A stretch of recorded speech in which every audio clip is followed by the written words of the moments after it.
তো hello guys, এখন আমরা আসছি এই ক্ষেতের মাঝখানে বিকালবেলা একটু ঘুরতে। এখন আমরা এই যে সামনে যাচ্ছি, সামনে আমার আন্টিও আছে, আপনারা দেখতে থাকেন। এখানে আমরা ক্ষেতের মাঝখানে ঘুরতে এসেছি, কত সুন্দর আবহাওয়া আপনারা এখন দেখতে পাচ্ছেন। এই যে দেখেন, এই যে হ্যালো গাইস, এখন দেখতে পাচ্ছেন এখান দিয়ে কত সুন্দর একটা আবহাওয়া। এই যে দেখেন এদিক দিয়ে কত সুন্দর আবহাওয়া এখান দিয়ে দেখা যাচ্ছে। আর সামনে এই যে আমার আন্টি দেখা যাচ্ছে, আপনারা দেখতে পাচ্ছেন, এটা আমার আন্টি, এটা আমার আন্টি আর এটা আমার আন্টি।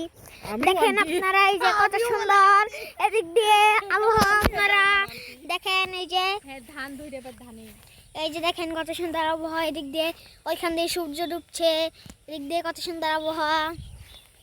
এই যে এখান দিয়ে দেখেন অনেক সুন্দর। হ্যালো গাইস, আপনারা তো দেখতেই পারলেন কত সুন্দর আবহাওয়া। তো আজকের জন্য আমাদের ব্লগটা এরকমই, এত ছোটই ছিল। তো আশা করি আপনারা সবাই ভালো থাকবেন।